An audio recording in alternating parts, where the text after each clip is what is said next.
नमस्कार, आपके साथ मैं हूं सुमेरा खान। सत्ता के सभी न्यूज मित्रों का स्वागत है। सबसे पहले सत्ते पे सत्ता, यानी 7 खबरें और दिलचस्प जानकारियां एक साथ। आज सबसे पहले हम सत्ता में कुछ जरूरी सवाल पूछेंगे। बंगाल टू बदलापुर, बेटियों के कितने असुर, ना सड़क पर, ना अस्पताल में, ना स्कूल में। आखिर बेटियां सुरक्षित कहां हैं? ये सवाल बदलापुर के उस आक्रोश में है जो 2 बच्चियों के यौन शोषण पर आज सड़क से रेलवे ट्रैक तक देखने को मिला। फिर उन सवालों की बात भी करेंगे जो कोलकाता के अस्पताल में हुई क्रूरता पर सुप्रीम कोर्ट ने ममता सरकार और बंगाल के सिस्टम से पूछे हैं। आज सुप्रीम कोर्ट ने कहा कि यह केस भयानक है और आरोपी किसी जानवर से कम नहीं है। अदालत ने एक नेशनल टास्क फोर्स भी बनाई है, लेकिन इसका काम क्या होगा यह भी आपको बताएंगे। फिर लेटरल एंट्री पर मचे सत्ता के कलेश की खबर होगी। सिर्फ 3 दिन में लेटरल एंट्री वाला आदेश सरकार ने वापस ले लिया है और विज्ञापन रद्द करने का यह फैसला पीएम मोदी के निर्देश पर हुआ है।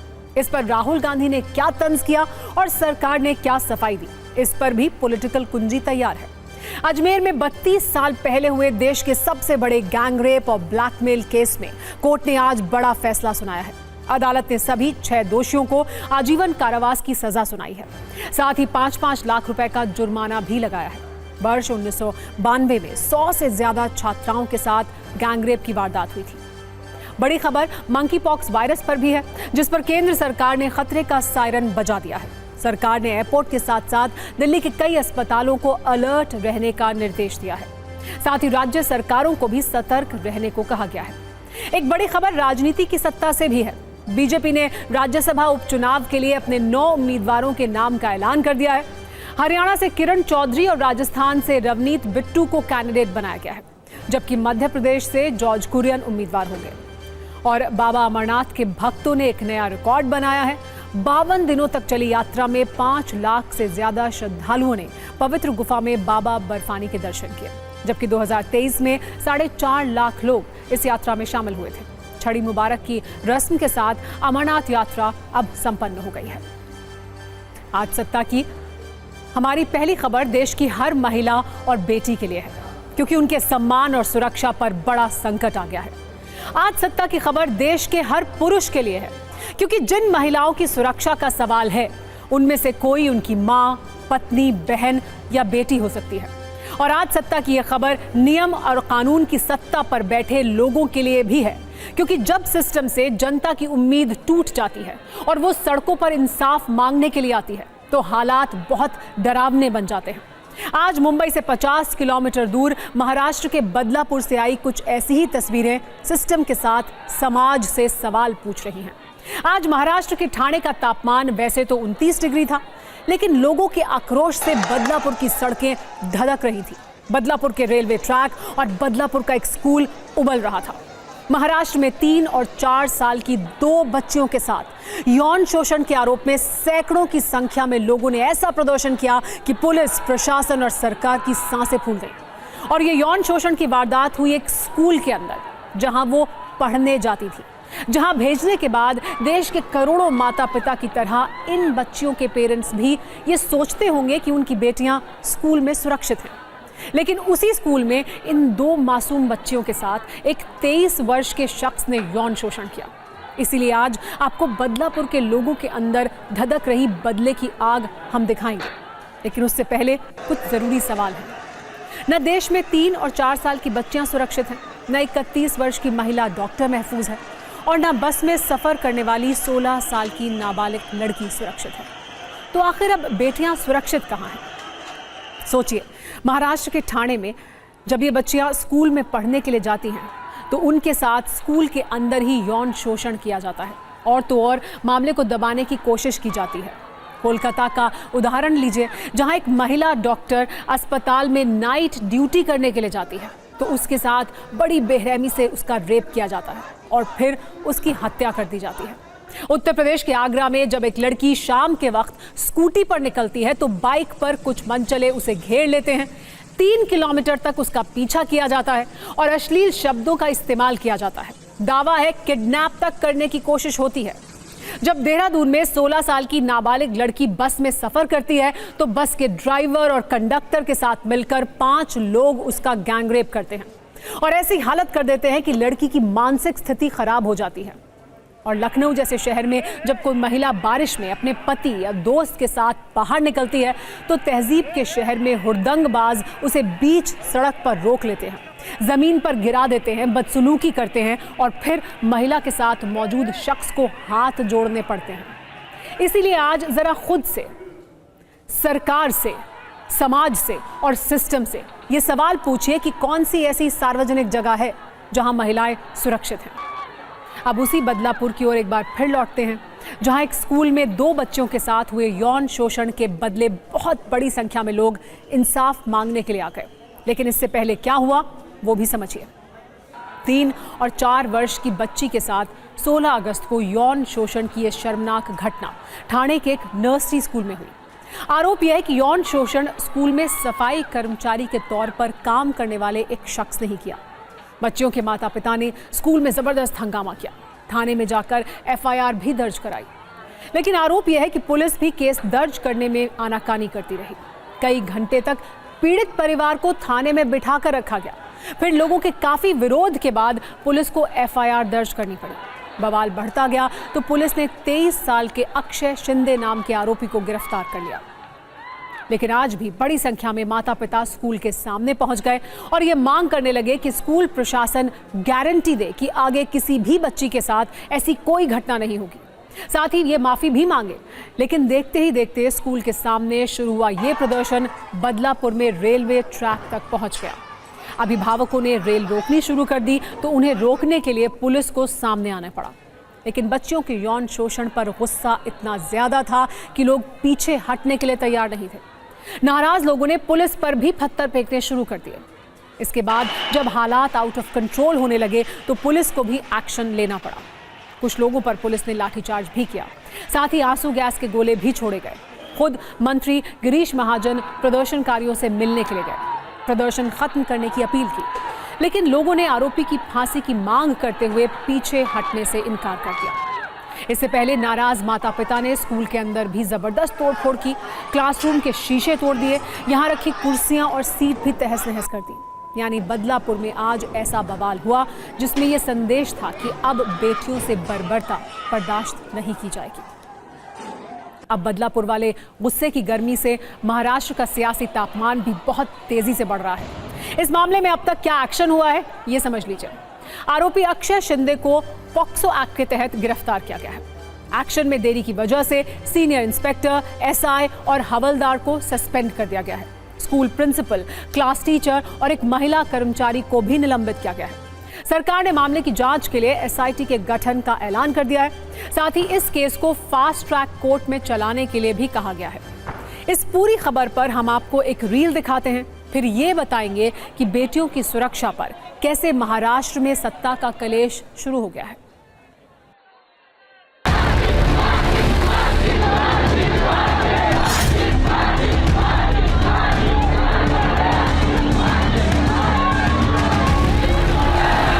ठाणे के बदलापुर में एक प्राइवेट स्कूल में 2 मासूम बच्चियों के साथ में दुष्कर्म की घटना के बाद में पूरे इलाके में रोष है, लोगों में नाराजगी है। सबसे बड़ी तस्वीर जो है बदलापुर रेलवे स्टेशन की है, जहां पर प्रदर्शनकारी नहीं बल्कि आम लोग भी बड़ी संख्या में इकट्ठा हुए हैं। सामने देखिए यहाँ पर किस तरह की तस्वीर है, बड़ी संख्या में यहाँ पर प्रदर्शनकारी इकट्ठा है और नारेबाजी कर रहे हैं और उनका कहना है कि इस पूरे मामले में जो है ढिलाई बरती गई है।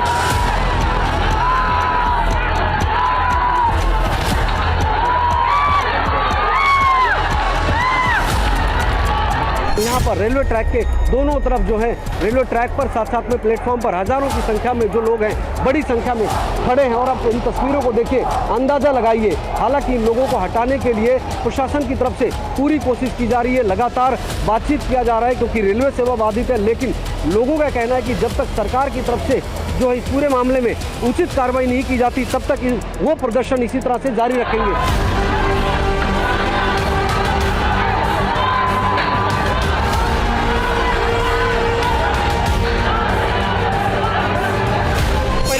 सीसीटीवी फुटेज डिलीट किया है, उन्होंने कोई सहकार्य नहीं किया है और पुलिस प्रशासन भी कोई उनको सामने नहीं लेके आ रहा है। जो आरोपी पकड़ा है कि नहीं पकड़ा वो भी लोगों को पता नहीं है। क्या मांगे हैं, क्या चाहते हैं? सुबह 6 बजे से यहाँ पर बैठे हुए हैं। हम लोग को बस फांसी चाहिए ताकि आगे चल के किसी और बच्ची के साथ ना कर पाए। फांसी मिलनी चाहिए, किसी और कुछ चाहिए नहीं।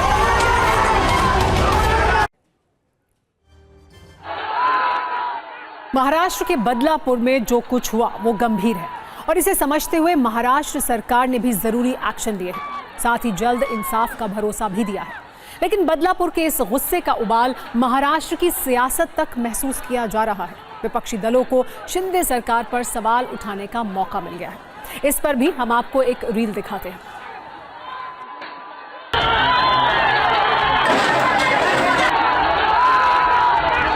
या संदर्भात सिनियर IPS ऑफिसर आरती सिंग ज्या IG लेवलचे ऑफिसर आहेत त्यांना नियुक्त केलेलं आहे। या संदर्भात तात्काळ चार्जशीट दाखल केली जाईल अशा प्रकारचे निर्देश देखील देण्यात आलेले आहेत। फास्ट ट्रॅक कोर्टाची निर्मिती करण्याचा प्रस्ताव देखील नहीं, ये कानून सुव्यवस्था की धज्जियां उड़ चुकी है और जो छोटे छोटे बच्चों पे अत्याचार होता है वो पूरे महाराष्ट्र को एक शर्म आनी चाहिए। ऐसी घटना ये पुलिस विभाग की आज कानून व्यवस्था पूरी बिगड़ चुकी है।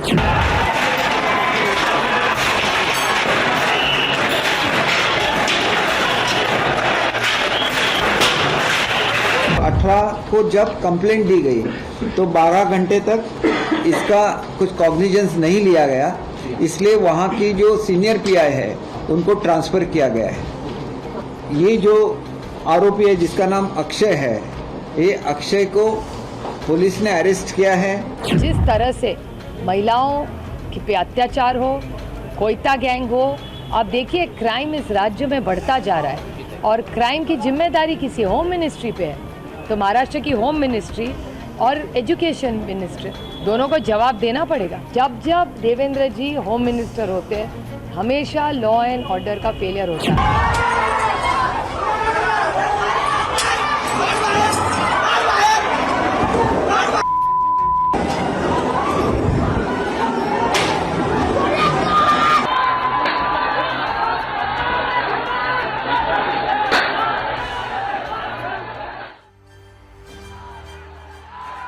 ठाणे वाली क्रूरता के बाद अब बात करते हैं Kolkata rape and murder case की, जिसको लेकर पूरे देश में गुस्सा है, उबाल है। विशेष तौर पर देश भर के डॉक्टर्स आक्रोशित और आंदोलित हैं। कोलकाता से दिल्ली तक लोगों में गुस्सा है। आपको कोलकाता की तस्वीर दिखाते हैं, जहां आज अखिल भारतीय विद्यार्थी परिषद के कार्यकर्ताओं ने विरोध प्रदर्शन किया। प्रदर्शनकारियों पर काबू पाने के लिए पुलिस को काफी मेहनत करनी पड़ी। कई प्रदर्शनकारियों को हाथ पकड़कर पुलिस को ले जाना पड़ा।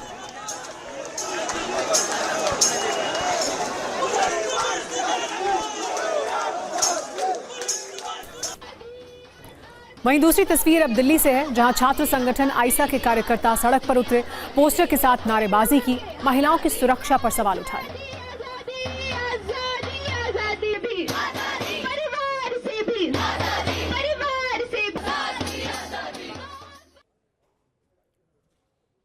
कोलकाता की क्रूरता को गंभीरता से लेते हुए आज सुप्रीम कोर्ट ने स्वतः संज्ञान लिया और इस मामले की न सिर्फ सुनवाई की, बल्कि बंगाल सरकार, कोलकाता पुलिस, आरजीकर अस्पताल प्रशासन, हर किसी से नुकीले सवाल पूछे। कड़ी टिप्पणी के साथ साथ हर किसी को फटकार भी लगाई और उनको एहसास दिलाया कि ये मामला कितना गंभीर है। सुप्रीम कोर्ट के मुख्य न्यायाधीश DY Chandrachud, justice JP Pardiwala और जस्टिस मनोज मिश्रा की बेंच ने इस मामले की सुनवाई की। ममता सरकार की ओर से कपिल सिब्बल वकील थे। सॉलिसिटर जनरल तुषार मेहता भी कोर्ट में मौजूद थे। सुबह करीब 11 बजे सुनवाई शुरू हुई। सबसे पहले मुख्य न्यायाधीश ने वारदात पर मार्मिक टिप्पणी करते हुए कहा कि 9 अगस्त की क्रूरता ने अंतरात्मा को झकझोर दिया है। ये केस भयानक है, आरोपी जानवर था। इसके बाद उन्होंने बंगाल पुलिस के रवैये को लेकर सवाल उठाए। कहा कि ट्रेनी डॉक्टर के शव को सौंपने के 3 घंटे के बाद FIR क्यों दर्ज की गई? FIR में हत्या की बात स्पष्ट क्यों नहीं थी? क्राइम सीन संरक्षित क्यों नहीं किया गया? हजारों लोग अस्पताल में घुसे, तब पुलिस कहां थी?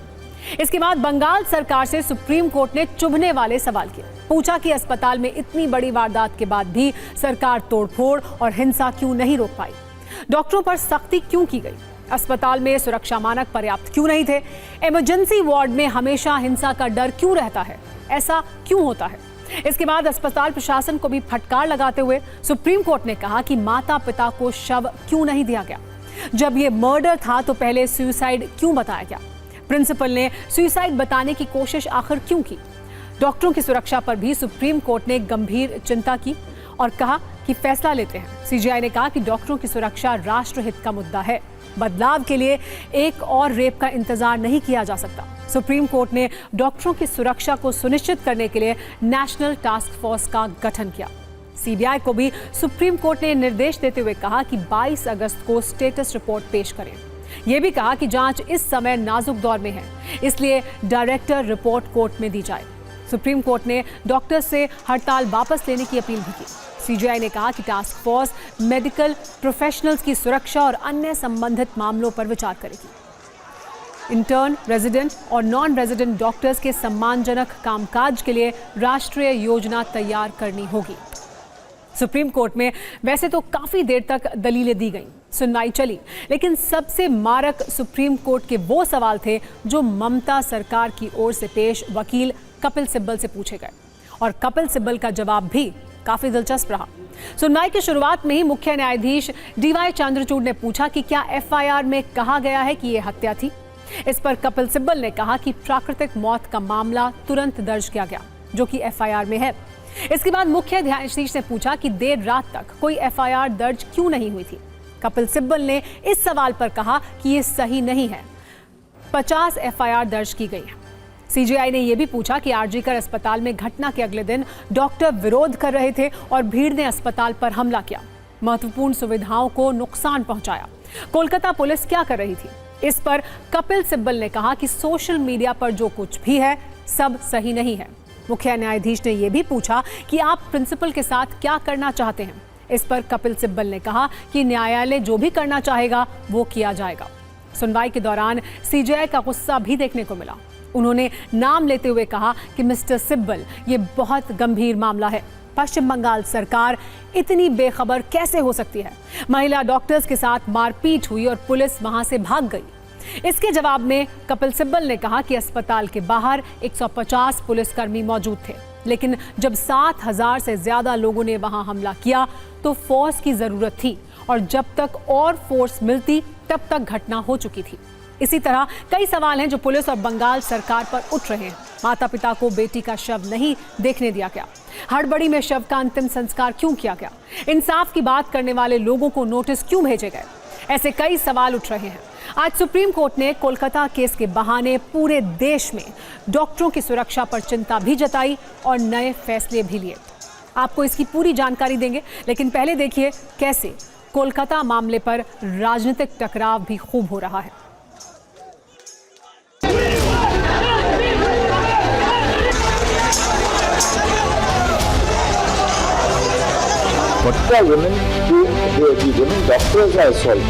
सुप्रीम कोर्ट का सबसे पहला जो क्वेरी थी वो ये थी कि एफआईआर कितने समय पर लॉन्च हुई और उसमें डिले रहा है एफआईआर में, तो स्टेट द्वारा अपना पक्ष रखा गया। नेशनल टास्क फोर्स इन पे विचार करेगी, एक प्रोटोकॉल बनेगा to prevent any other threat. जो आज हुआ है, इस टाइम हुआ है, they can not wait for the same thing कि फिर से ऐसा कुछ हो। आज न्यायालय ने जिस प्रकार केंद्रीय सुरक्षा बलों को उस कॉलेज की सुरक्षा देने का निर्णय लिया है, इससे बहुत साफ हो जाता है कि पश्चिम बंगाल की सरकार और कोलकाता पुलिस की जो नैतिक आधार था वो स्वतः ध्वस्त हो गया। ফলে সুপ্রিম কোর্ট এটা কিন্তু সারা দেশের ক্ষেত্রে যে ব্যবস্থাপনার কথা বলেছেন, যে পদক্ষেপের কথা বলেছেন, আমরা তাকে স্বাগত জানাচ্ছি।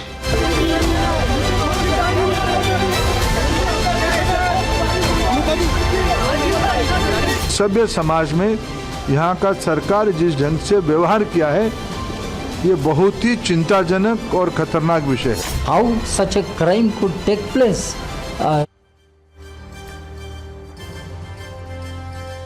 और अब बात करते हैं सीजीआई के उस आदेश की जो डॉक्टरों की सुरक्षा व्यवस्था दुरुस्त करने के लिए दिया गया है।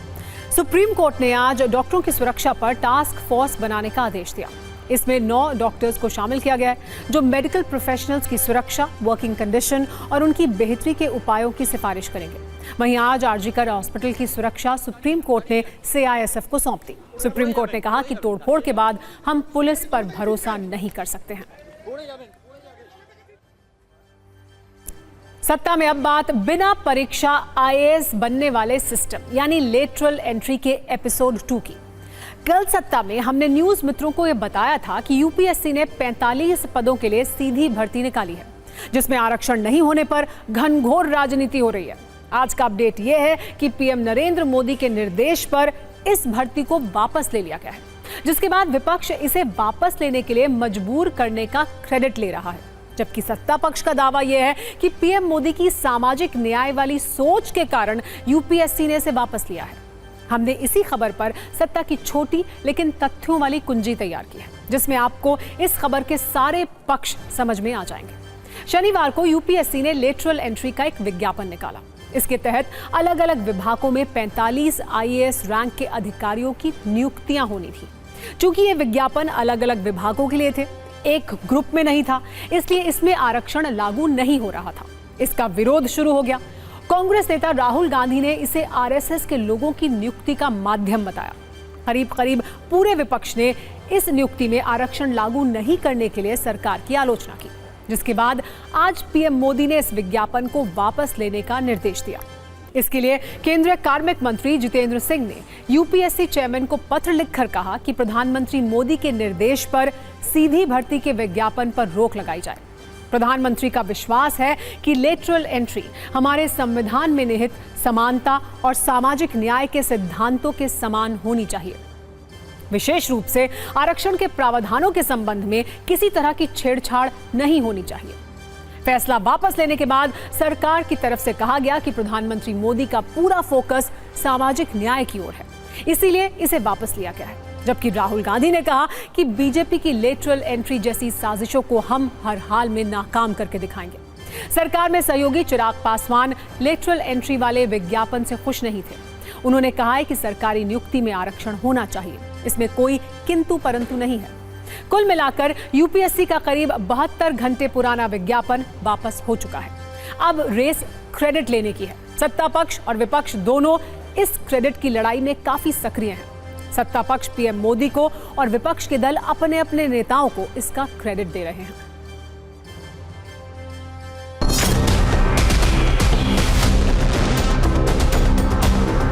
रिजर्वेशन के बिंदु पे प्रधानमंत्री जी हमेशा गरीबों के साथ खड़े मिलते हैं। इस प्रकरण में भी जो weaker section of the society है, एससी, एसटी, ओबीसी के साथ प्रधानमंत्री जी खड़े नजर आ रहे हैं। ऐसा उन्होंने निर्णय लिया है। हम प्रधानमंत्री जी की बहुत भूरी प्रशंसा करते हैं इस निर्णय के लिए। ये फैसला असंवैधानिक था, ये संविधान पर प्रहार था, ये इस देश के दलितों, वंचितों, आदिवासियों, पिछड़ों के आरक्षण पर प्रहार था। और मोदी जी इसमें बिल्कुल भी क्रेडिट लेने की कोशिश ना करें, क्योंकि ये साजिश आपकी नाक के नीचे रची गई थी।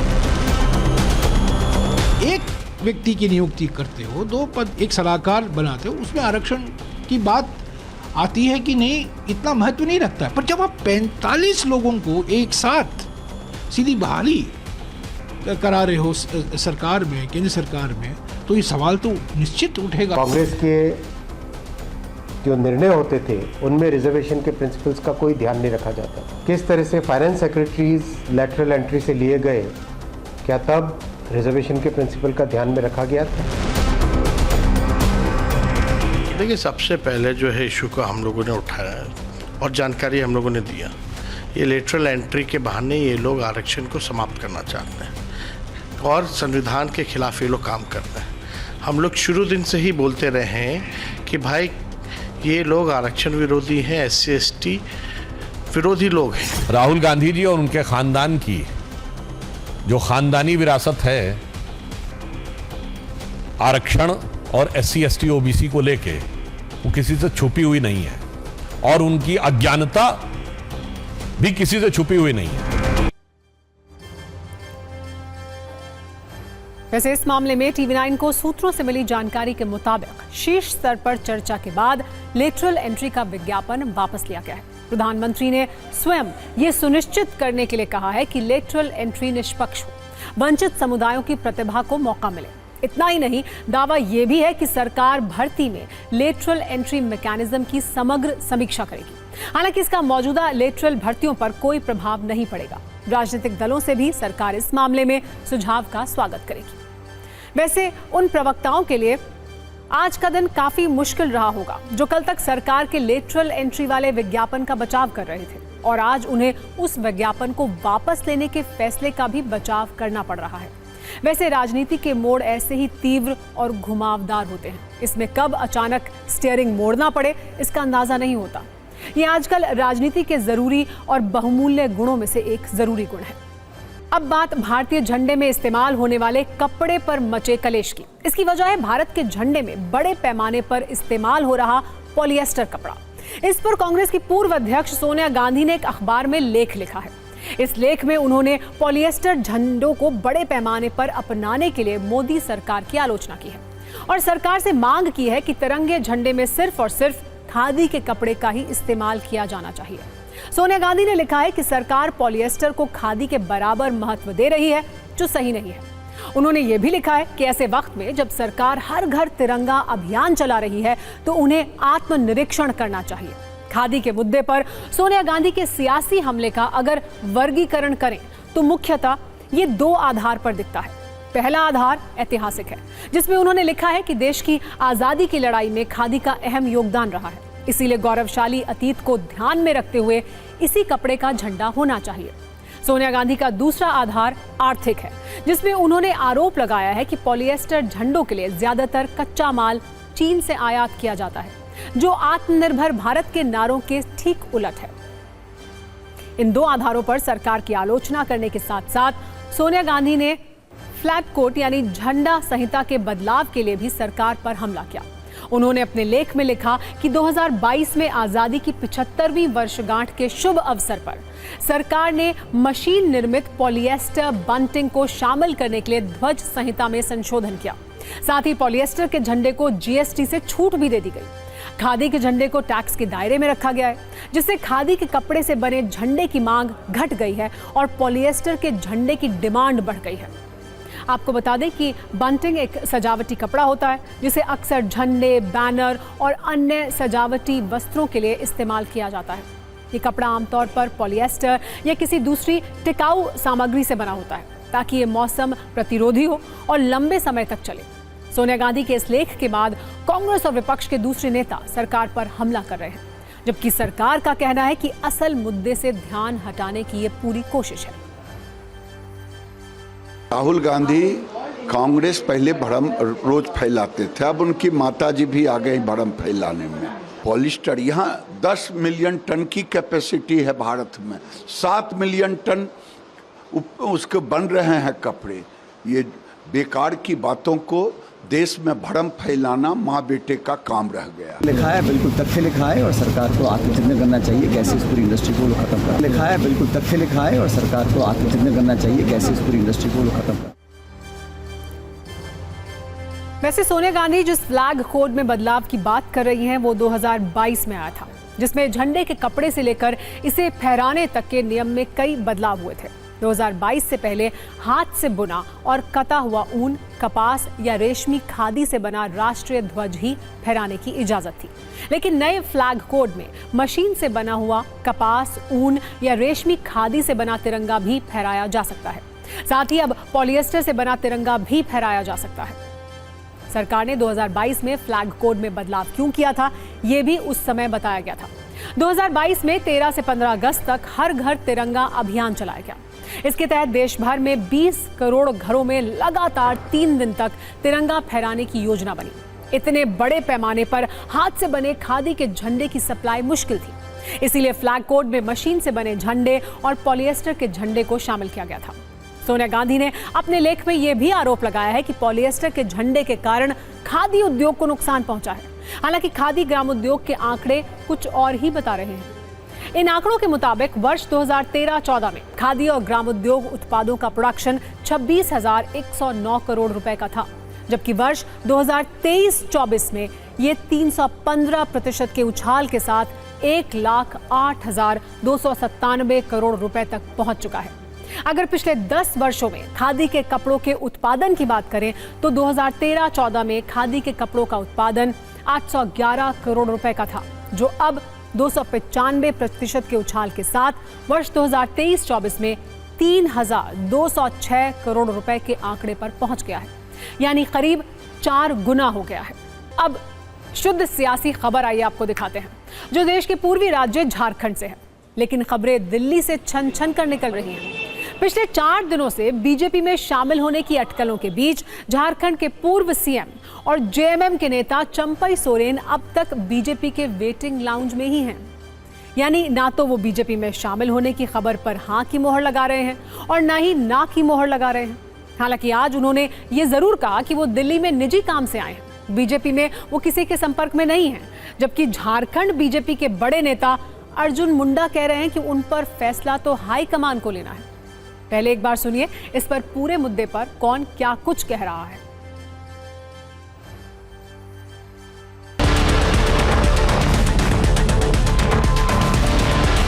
बात हुई क्या? नहीं, हम किसी से मुलाकात नहीं, अपना हम निजी काम में। बीजेपी ज्वाइन करने के लिए जो चर्चाएं चल रही थी उसके लिए क्या अभी तो कौन ये सब कह रहा है, हमको भी समझ में नहीं आ रहा है। चंपई सोरेन से आपका कोई संपर्क? नहीं, हमारा कोई संपर्क नहीं। अरे भोग का दल तय करता, हम तो कार्यकर्ता है, सामान्य कार्यकर्ता है। चर्चा है जो चंपई दा के साथ। अरे आप जैसा कोई पत्रकार चर्चा किए हैं, हम कभी चर्चा किए हैं क्या? हम तो कल भी बोले कि जेएमएम के साथ है, गुरुजी के साथ है, हेमंत बाबू के साथ है। ऑफिशियली जिस दिन कोई कहेगा, बीजेपी का कोई ऑफिशियली कहेगा या उनकी तरफ कोई ऑफिशियल बयान आएगा तो फिर ऑफिशियल बात करेंगे। दरअसल टीवी9 भारतवर्ष को सूत्रों से जानकारी मिली है कि चंपई सोरेन का बीजेपी ज्वाइन करना तय है, लेकिन इसमें जल्दबाजी नहीं है। पहले बीजेपी उनसे होने वाले फायदे और नुकसान का आकलन कर रही है। कहा जा रहा है कि चंपई को राज्य में अपने लिए विक्टिम कार्ड खेलना होगा, ताकि उनके पक्ष में आदिवासी वोटों का ध्रुवीकरण हो सके। चंपई झारखंड में जेएमएम के नाराज नेताओं को टटोलकर अपनी लॉबी भी तैयार करेंगे। इसके अलावा उन्हें झारखंड में जेएमएम, खासकर हेमंत सोरेन के खिलाफ माहौल बनाना होगा। एक हफ्ते तक बीजेपी उनके कदम को देखेगी और जमीन पर होने वाले उसके असर को परखेगी, तब जाकर कोई फैसला हो सकता है। सूत्रों के मुताबिक बीजेपी किसी भी तरह से ये नहीं चाहती है कि झारखंड मुक्ति मोर्चा को तोड़ने का आरोप उसके ऊपर लगे। इस पूरे मसले को करीब से हैंडल करने वाले असम के सीएम हिमंत बिस्वा शर्मा चंपई सोरेन के रेगुलर टच में हैं। बीजेपी चंपई सोरेन को लेकर हड़बड़ी में नहीं है, लेकिन सवाल यह है कि चंपई सोरेन बीजेपी के लिए कितने जरूरी हैं। दरअसल झारखंड में कुछ महीने बाद विधानसभा चुनाव होना है।